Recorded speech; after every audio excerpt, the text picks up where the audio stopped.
What's up guys, Chigs here from Chigs Tech Reviews. Today we are checking out the brand new Fiido D21 electric bike.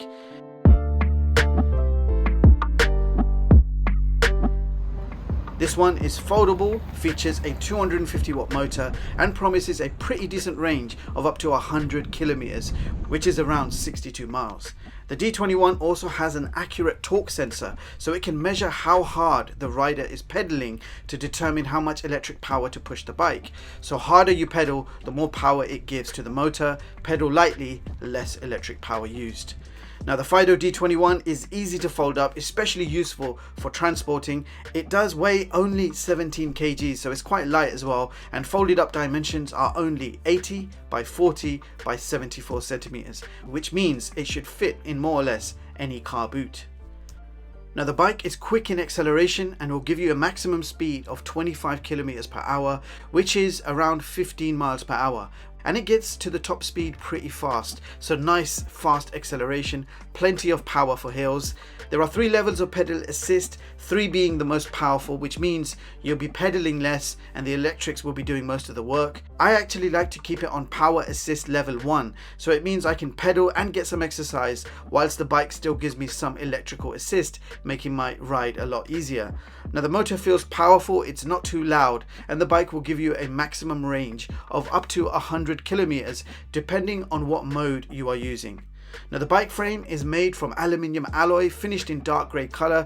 It feels and looks durable, and I do like how this bike looks. Now you have a large solid hinge in the middle where the bike folds, and the folding mechanism is very smooth, but more importantly it feels very secure when you lock it in place.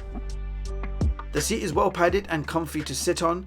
The seat is also height adjustable, and the bike is universally suited to nearly any height from 5 foot to 6'5", although do bear in mind the maximum weight supported is 120 kgs, which is 18 stones.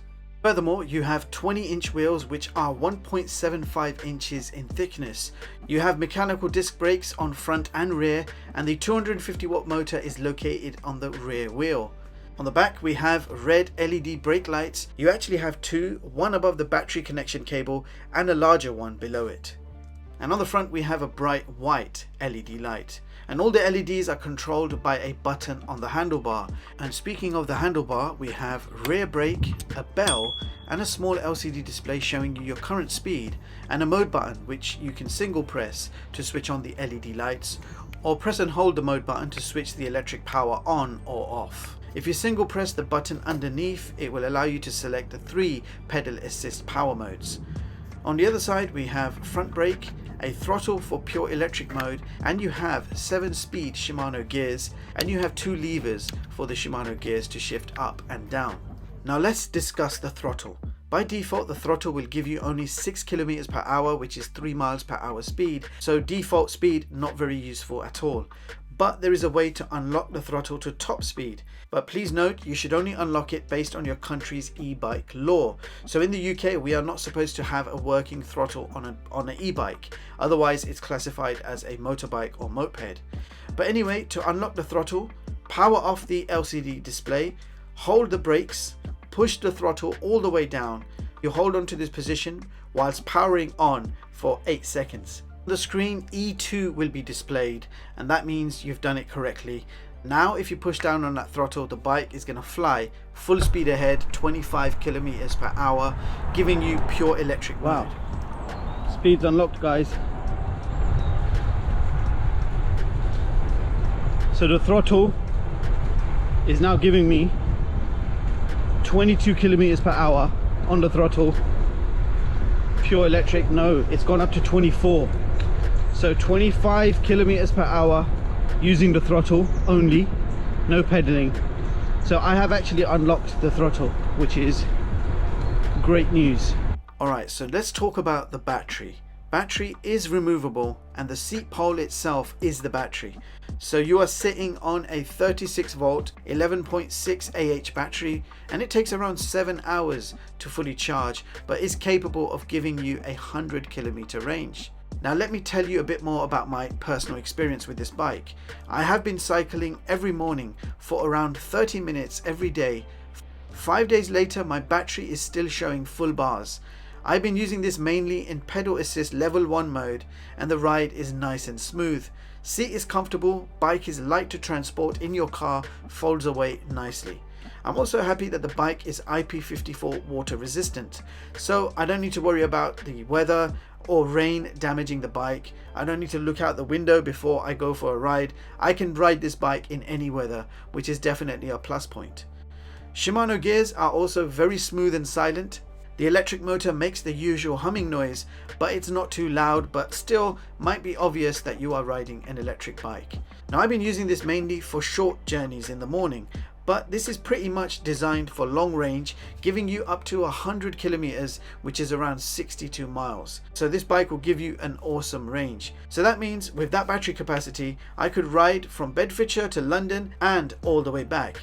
But to achieve the maximum range, you do need to be in pedal assist level 1, which gives you a perfect balance between electrical assist and manually pedaling, giving you exercise as well.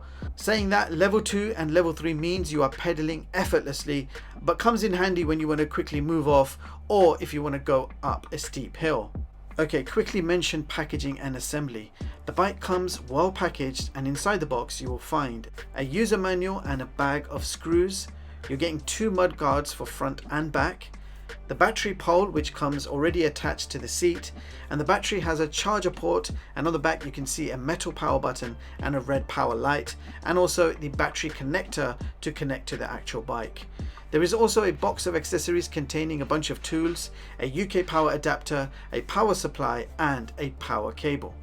Now the bike is more or less nearly assembled for you. All you're doing is lifting up the handlebar and securing in place, drop the seat pole battery into the slot and secure that in place, and then just connect up the battery cable. Pedals are clearly marked left and right, and you just screw them into place and tighten with a wrench. And then you need to attach the mud guards. The front one is straightforward, but the rear mud guard involves removing the back cover under the rear light. So 2 screws, remove the cover, and that will give you access to secure a small nut and screw to attach the rear mud guard. It's actually more straightforward than it looks. With the bike completely assembled, all you need to do now is make sure you have a fully charged battery. So it takes around 7 hours to fully charge the battery. The power supply will show red whilst it's charging, and as soon as it's fully charged, the light will turn green. So there you have it guys, that was my review of the Fiido D21 electric bike. Now this bike costs just over £1,100, and in US dollars it's $1,299.